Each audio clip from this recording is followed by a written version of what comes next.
हाँ जी, नमस्कार। स्वागत है आप सभी का आपके अपने YouTube channel you study zone पर। तो जैसे कि आपको पता है कि हम क्लास 10th का इकोनॉमिक्स का चैप्टर 1 हमने पूरा कंप्लीट कर लिया है, ठीक है? इकोनॉमिक्स का चैप्टर 1 हमने पूरा पढ़ लिया है। और यदि आपने यू स्टडी ज़ोन का पूरा इकोनॉमिक्स का क्लास किया होगा तो आपको मतलब पूरा लेक्चर आपने अटेंड किया होगा।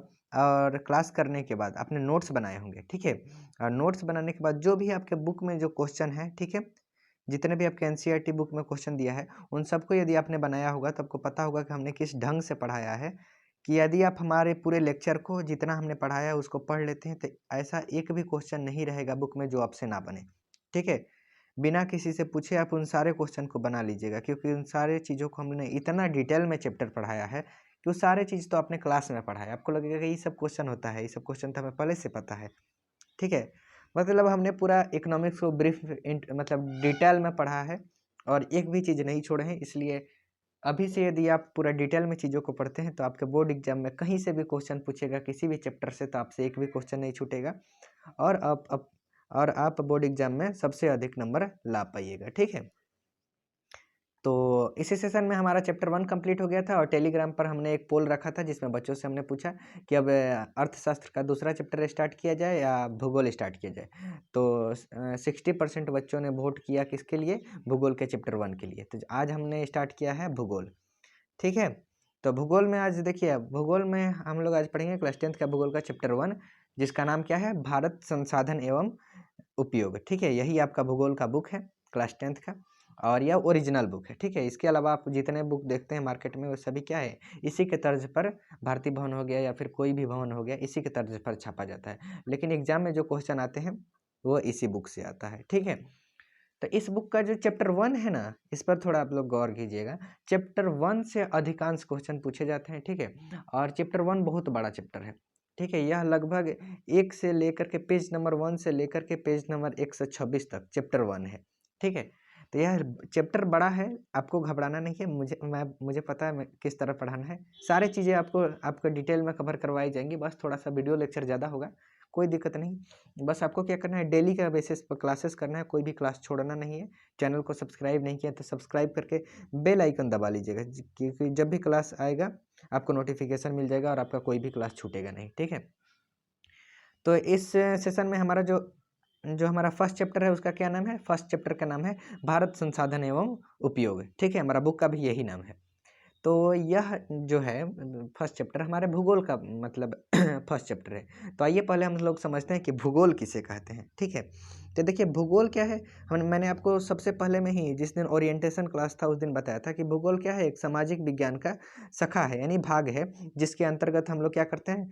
पृथ्वी के ऊपरी स्वरूप और उसके प्राकृतिक विभागों जैसे कि पहाड़, महादेश, देश, नगर, नदी, झील, समुद्र, इन सभी चीज़ों के बारे में अध्ययन करते हैं, वन उनके बारे में अध्ययन करते हैं, तो उसी को क्या कहते हैं? उसी को हम लोग भूगोल कहते हैं। तो आपसे पूछा जाए भूगोल किसे कहते हैं, तो बताइएगा कि सामाजिक विज्ञान की वह शाखा जिसके अंतर्गत हम लोग पृथ्वी के ऊपरी स्वरूप और उसके प्राकृतिक विभागों जैसे पहाड़, महादेश, देश, नदियाँ, झील, समुद्र इत्यादि के बारे में, जंगलों के बारे में अध्ययन करते हैं, तो उसी को हम लोग क्या कहते हैं? उसी को हम लोग भूगोल कहते हैं, ठीक है? अब ये हमने जान लिया कि भूगोल किसे कहते हैं। अब आप अपना फर्स्ट चैप्टर निकालिएगा तो फर्स्ट चैप्टर का ही नाम है संसाधन, भारत संसाधन एवं उपयोग। तो सबसे पहले आइए हम लोग जानते हैं कि संसाधन किसे कहते हैं, ठीक है? संसाधन किसे कहते हैं? इंग्लिश में इसे रिसोर्सेस कहा जाता है, ठीक है? तो संसाधन देखिए, हमारे पर्यावरण में उपस्थित वे सभी वस्तुएं जो हमारी आवश्यकताओं को पूरा करने में क्या करती हैं? उपयोग की जा सकती हैं। मतलब हमारी आवश्यकताओं को पूरा करने के लिए जो भी वस्तुएं उपयोग की जाएंगी और जिनका उपयोग करना अभी के तकनीकी में उपलब्ध हो, ठीक है? जो हमारा अभी मतलब इंफ्रास्ट्रक्चर है उसमें उन सभी वस्तुओं का उपयोग किया जा सकता है और जो आर्थिक रूप से संभव हो, ठीक है? और सांस्कृतिक रूप से मान्य हो, तो उसे हम लोग क्या कहेंगे? उसे हम लोग कहेंगे संसाधन। अब इसको पहले समझते हैं कि यह कहना क्या चाहता है। देखिए संसाधन का अर्थ सीधा-सीधा है कि मनुष्य अपने जीवन में जिन सभी मतलब जो भी वस्तुओं का उपयोग करता है वे सारी वस्तुएँ क्या कहलाती है? संसाधन कहलाती हैं, ठीक है? और इस परिभाषा को यदि हम लोग ध्यान से समझें तो देखिए क्या कहता है यह परिभाषा कि हमारे पर्यावरण में उपस्थित वे सभी वस्तुएँ जो हमारी आवश्यकताओं को पूरा करने में उपयोग की जा सकती है। मतलब हमें किसी भी वस्तु की आवश्यकता है, चीज़ की आवश्यकता है, तो उसके उपयोग के लिए हम लोग जिस भी कच्चे माल का उपयोग करते हैं वो सब क्या कहलाएगा? संसाधन कहलाएगा, ठीक है। कब संसाधन कहलाएगा? जब अभी का जो हमारा तकनीक है, टेक्नोलॉजी जो है, उसमें यदि उसको उपयोग किया जा सकता है, तो कोई भी वस्तु हो जो अभी के टेक्नोलॉजी में उपयोग किया जा सकता है, वह क्या कहलाएगा? संसाधन कहलाएगा। और साथ में जो आर्थिक रूप से संभव हो। अब ऐसा नहीं कि कोई ज़मीन से मान लीजिए पदार्थ को खोद करके निकालना है और उसमें इतना ना पैसा लग जाए कि देश का जीडीपी ही पूरा खत्म हो जाए, जो भी देश का राष्ट्रीय आय वही हो रहा जाए, तो उसको हम लोग संसाधन नहीं कहेंगे, क्योंकि उसका उपयोगी बनाने के लिए हमारे पास पर्याप्त पैसा ही नहीं है। ज़मीन से मान लीजिए जिस किसी को वस्तु को 10 किलोमीटर चाहे 50 किलोमीटर नीचे से खोद करके निकालना है, तो उसमें तो अधिक पैसा लग जाएगा, ठीक है। यानी यह आर्थिक रूप से वह संभव नहीं है, ठीक है।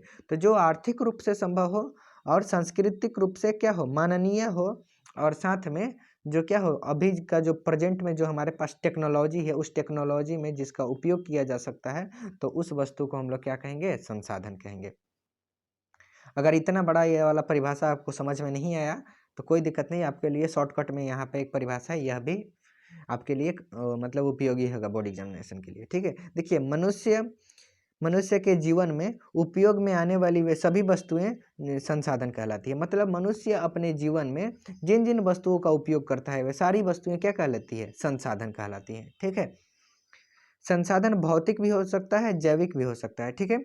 संसाधन भौतिक रूप में भी पाया जाता है और जैविक रूप में पाया जाता है। तो भौतिक रूप में देखिए कौन कौन से संसाधन पाए जाते हैं। तो भौतिक रूप में आपके मृदा, भूमि, मृदा, जल, खनिज, यह सभी क्या है? यह सभी आपके भौतिक संसाधन है, ठीक है। और जैविक संसाधन यानी बायोलॉजिकल रिसोर्सेस। तो बायोलॉजिकल रिसोर्सेस में आपका आ जाएगा वनस्पति, वन्य जीव, जलीय जीव, मानवीय जीव, ये सभी क्या होते हैं? ये सभी आपके बायोलॉजिकल रिसोर्सेस होते हैं, यानी जैविक के संसाधन, ठीक है। संसाधन को यहाँ पे दो भागों में कैटेगराइज किया है, मतलब क्लासिफिकेशन किया है। एक आपका भौतिक संसाधन और दूसरा आपका जैविक संसाधन, ठीक है। तो भौतिक संसाधन में आपके मृदा, भूमि, जल, खनिज यह सब आता है भौतिक संसाधन में, और जैविक संसाधन में आपके वनस्पति, वन्य जीव, जलीय जीव, मानव जीव, ये सभी आ जाते हैं, ठीक है।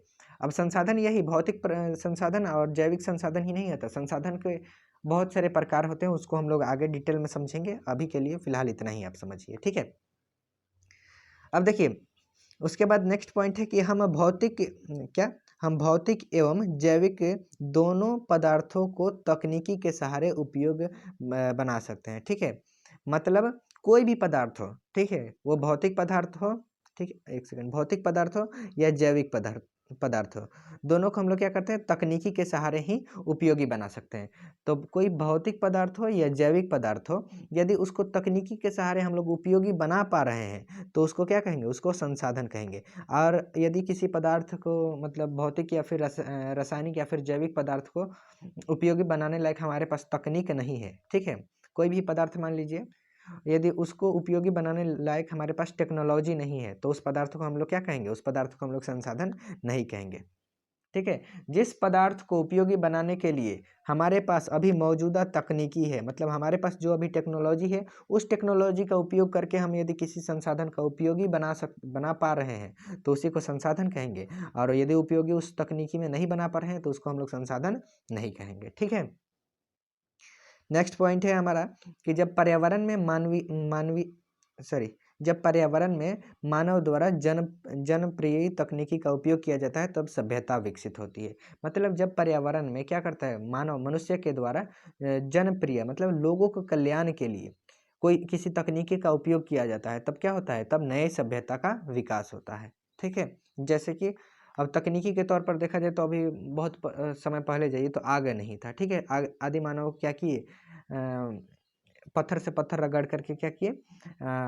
आग को जलाते थे, ठीक है। तो उसके बाद क्या हुआ? माचिस का आविष्कार हुआ, ठीक है। तो यह मनुष्य ने अपना एक तकनीकी बनाई। अब यहाँ पत्थर रगड़ने की जरूरत नहीं है, माचिस के तिल्ली रगड़िए, उसके डिब्बे पर और लग जाता है। तो इस पत्थर के युग से, रगड़ने वाले पत्थर के युग से हम लोग क्या है? यहाँ आए। अभी इसके बाद लाइटर भी आ गया है। तो ये सभी क्या है? नई नई सभ्यता विकसित होती रहती है, ठीक है। चलिए आगे हम लोग इसके आगे पॉइंट्स को समझते हैं। अब संसाधन देखिए, संसाधन का अर्थ बहुत ही व्यापक है, ठीक है। तो इसके संदर्भ में एक प्रसिद्ध अर्थशास्त्री प्रसिद्ध भूगोलविद थे, जिनका क्या नाम था, जिनका नाम आपने सुना होगा, जिम्मरमैन, ठीक है। इनके अनुसार मतलब इनका कहना है कि संसाधन होते नहीं हैं, संसाधन क्या होते हैं, बनते हैं, ठीक है। इस कथन को याद रखिए, एग्जाम में कभी कभी पूछ देता है कि जिम्मरमैन के अनुसार संसाधन होते नहीं बनते हैं। पूछेगा आपसे क्वेश्चन कि संसाधन होते नहीं बनते हैं, किसने कहा था, तो बताइएगा जिम्मरमैन ने, ठीक है। इस पॉइंट को आप लोग स्टार करके VBI में कर लीजिए, यह इंपॉर्टेंट है। चलिए अब नेक्स्ट समझते हैं कि वर्तमान परिवेश में सेवा को भी संसाधन माना जाता है, ठीक है। अब संसाधन देखिए, वर्तमान परिवेश में सेवा को भी संसाधन माना जाता है। अब आपको लगता होगा कि जो चीज़ें प्राकृतिक में उपलब्ध हैं, जैसे कि आपके पानी हो गया, तो पानी एक संसाधन है, मनुष्य के लिए उपयोगी भी है, ठीक है। तो आपको लगता होगा कि जो चीज़ें प्राकृतिक रूप में उपलब्ध हैं वही संसाधन होता है, जैसे पानी, तेल, आपके ऑक्सीजन, ये सभी क्या है, संसाधन है। लेकिन ऐसा बात नहीं है, जो प्राकृतिक में उपलब्ध है, प्राकृतिक रूप से उपलब्ध है, वो तो संसाधन है ही, साथ में जो मनुष्य क्रिएट करता है, अपने द्वारा बनाता है, उसको भी क्या कहा जाता है, उसको भी संसाधन कहा जाता है। जैसे कि यहाँ पे दिया गया है कि सेवा भी एक प्रकार का क्या है, संसाधन है। जैसे कि मनुष्य सेवा देता है, जैसे कि रोड बनाता है, ठीक है। तो रोड क्या है, आपको मैं बताया था कि वह सेवा क्षेत्र में आता है, तो रोड को भी हम लोग संसाधन में ही गिनेंगे, ठीक है।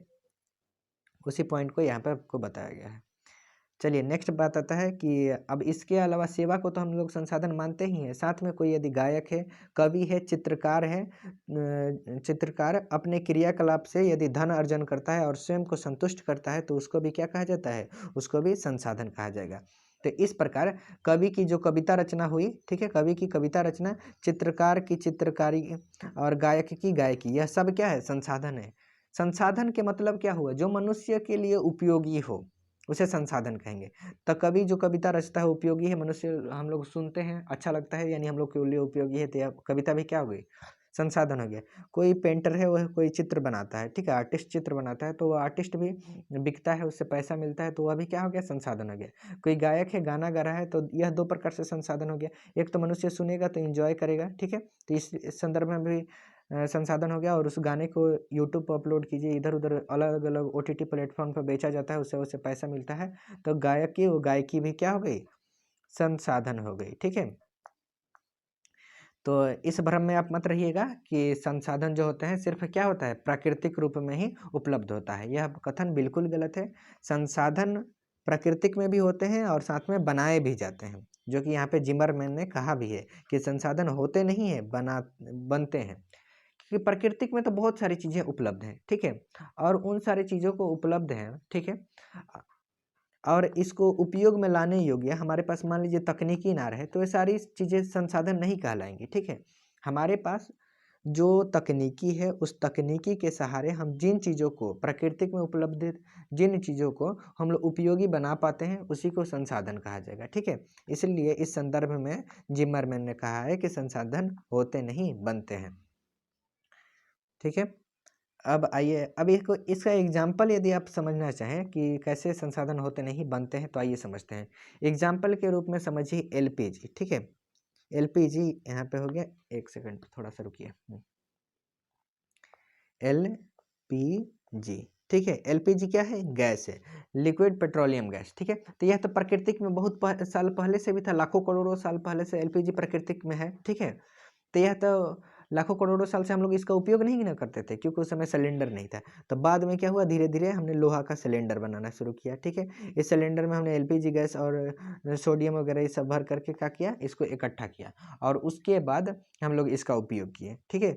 तो शुरुआत में तो यह LPG जो था हमारे वायुमंडल में उपस्थित था ही, वातावरण में उपस्थित था ही, लेकिन इसका हम लोग उपयोग कर पाते थे, नहीं कर पाते थे, तो उस समय यह संसाधन नहीं है। लेकिन जब सिलेंडर का आविष्कार हुआ, तब हमने इसमें धीरे धीरे गैस को भरना शुरू किया, ठीक है, और गैस के भर के इसको हम लोग ईंधन के रूप में उपयोग करते हैं, ठीक है। तो यह LPG पहले से था, लेकिन उपयोग नहीं होता था, तो यह संसाधन नहीं हुआ। लेकिन सिलेंडर बना, उसमें उसको भरा गया, यानी इस LPG को क्या किया गया, संसाधन बनाया गया। उसीलिए जिमरमैन ने क्या कहा था, जिमरमैन ने कहा था कि संसाधन होते नहीं है, संसाधन बनते हैं, ठीक है। आशा करता हूँ यह पॉइंट आपको समझ में आया होगा।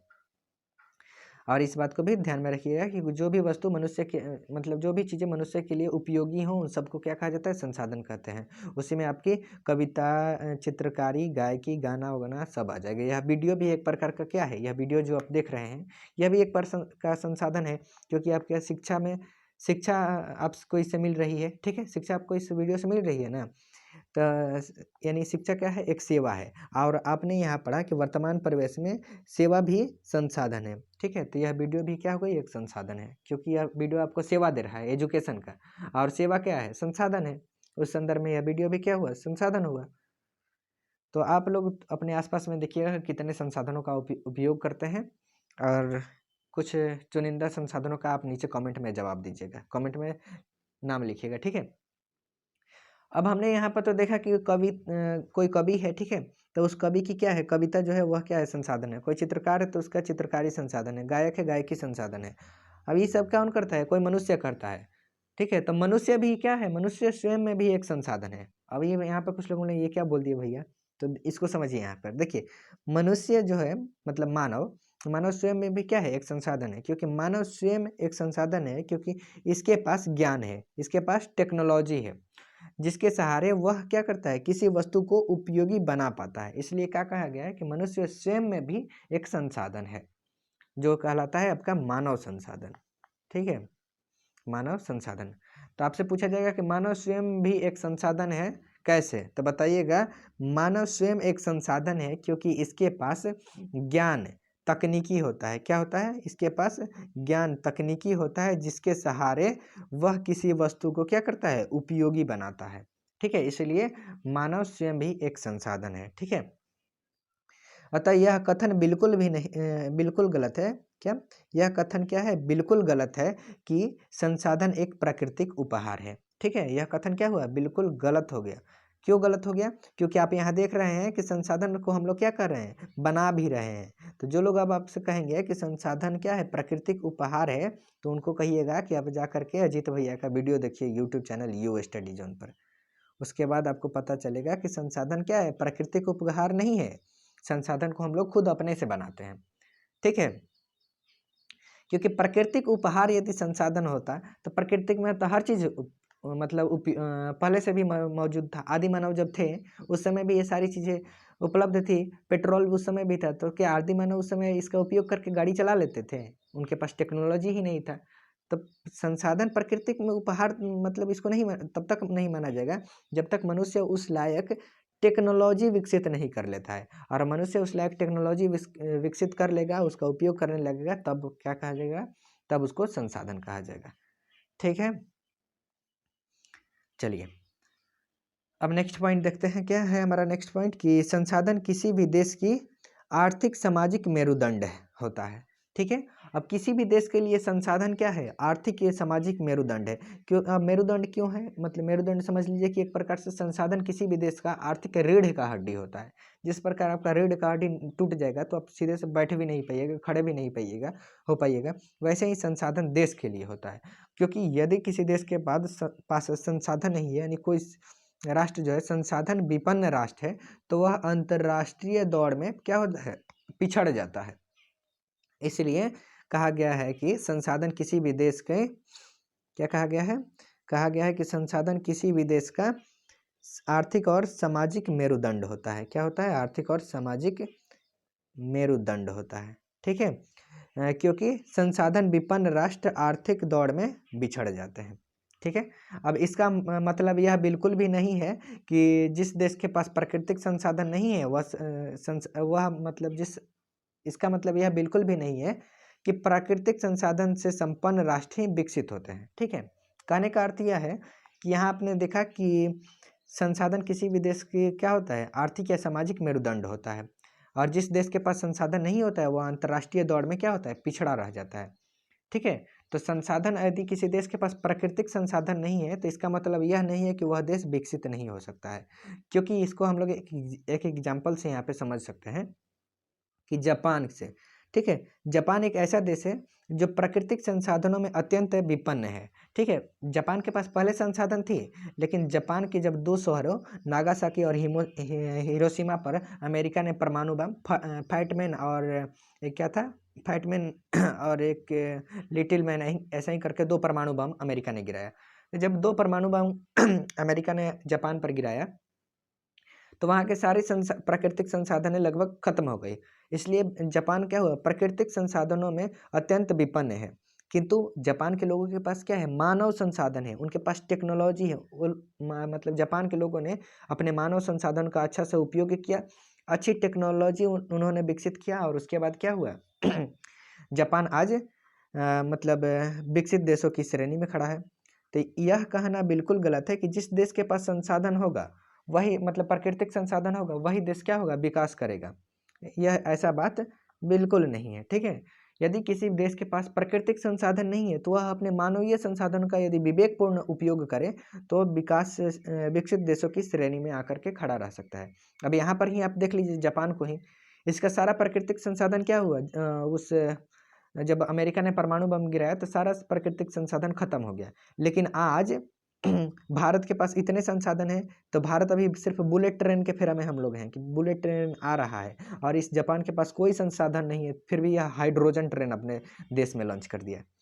तो इस बात से आप समझ सकते हैं कि प्राकृतिक संसाधन उतने मायने नहीं रखते हैं किसी भी देश के विकास में, ठीक है, जितने कि मानवीय संसाधन मतलब महत्वपूर्ण है, ठीक है। तो किसी भी देश को क्या कहा जाए, किसी भी देश को यदि विकास करना है तो उसको भौतिक एवं जैविक संसाधनों के साथ साथ मानवीय संसाधनों की भी महत्वपूर्ण भूमिका होती है। मतलब किसी भी देश के विकास में भौतिक एवं जैविक संसाधनों के साथ साथ मानवीय संसाधनों की भी भूमिका होती है। इसको आप इस पॉइंट को आप इस एग्जाम्पल से समझ सकते हैं, जापान के एग्जाम्पल से। इस बात को आप मानते हैं ना, परमाणु बम। अब देखिए, अभी तो आप जैसे कि आपके यूक्रेन और रसिया में युद्ध चल रहा है, तो आप छोटे छोटे बम गिर रहे हैं तो उतना बड़ा जान माल की क्षति हो रही है। सबसे बड़ा बम होता है परमाणु बम, ठीक है। तो वो पे एक परमाणु बम नहीं, जापान पे अमेरिका ने नागासाकी और हिरोशिमा पर 2 परमाणु बम गिराए थे, ठीक है। यानी एक देश पर 2 परमाणु बम गिरा, इसके सारे संसाधन, प्राकृतिक संसाधन क्या हुए, इसके सारे प्राकृतिक संसाधन खत्म हो गए। लेकिन जापान ने क्या किया, अपने मानव संसाधन का विवेकपूर्ण उपयोग किया और आज विकसित देशों की श्रेणी में है। भारत के पास इतने संसाधन हैं, हम लोग के पास अभी बुलेट ट्रेन के हम लोग फेरा में है कि हाँ, हमारे पास बुलेट ट्रेन लग रहा है, मेट्रो लग रहा है, और इसके पास कोई संसाधन नहीं है, फिर भी आप पूरा अपने मेट्रो सिटी है, ठीक है। अब सभी जगह इसके पास मेट्रो है, बुलेट ट्रेन की भी सुविधा इसके पास आ गई थी हमसे पहले ही, और अभी इसने हमसे एक और कदम आगे चल करके क्या किया है, हाइड्रोजन ट्रेन भी लॉन्च कर दिया है, ठीक है। तो इस बात से आप समझ सकते हैं कि किसी भी देश के विकास में भौतिक एवं जैविक संसाधनों के साथ साथ मानवीय संसाधन भी बहुत महत्वपूर्ण भूमिका होता है, ठीक। मानवीय संसाधन की भी बहुत महत्वपूर्ण भूमिका होती है, ठीक है। तो आशा करता हूँ कि आपको यहाँ संसाधन किसे कहते हैं, ठीक है, और संसाधन का क्या उपयोग है, भूगोल के बारे में भी आपने समझा होगा, और इन सारे जो पॉइंट्स आपको मैंने समझाया उस सब चीज़ों को आपने अच्छे से समझा होगा, और इस पॉइंट को भी समझा होगा कि मानव स्वयं में भी एक संसाधन है। तो यहाँ जो मैं बताया, इससे आपके बोर्ड एग्जाम में लगभग 3 प्रश्न बनते हैं, ठीक है। तो यह वीडियो आपके लिए बहुत इम्पोर्टेंट है, आपके बोर्ड एग्जाम मैट्रिक परीक्षा के लिए बहुत इम्पोर्टेंट है, इसलिए एक भी पार्ट को मिस मत कीजिएगा। इन सारी चीज़ों का आप नोट्स बना लीजिएगा कॉपी में, ठीक है, और नोट्स बना करके अच्छे से उसको दिमाग में सेट कर लीजिएगा। बाकी मिलते हैं हम लोग अगले वीडियो में, इसके पार्ट 2 में। और यदि आपने चैनल को सब्सक्राइब भी नहीं किया है तो चैनल को सब्सक्राइब कर लीजिए, नीचे रेड कलर का बटन होगा उसको दबा दीजिए, और इस वीडियो को अपने दोस्तों के पास शेयर कर दीजिएगा। और आपके बोर्ड एग्ज़ाम 2023 के लिए इस चैनल पर लगातार तैयारी कराई जा रही है, तो आप निफ़िक्र होकर के अपने बोर्ड एग्ज़ाम की तैयारी कीजिए, ठीक है। तब तक के लिए धन्यवाद, मिलते हैं अगले वीडियो में।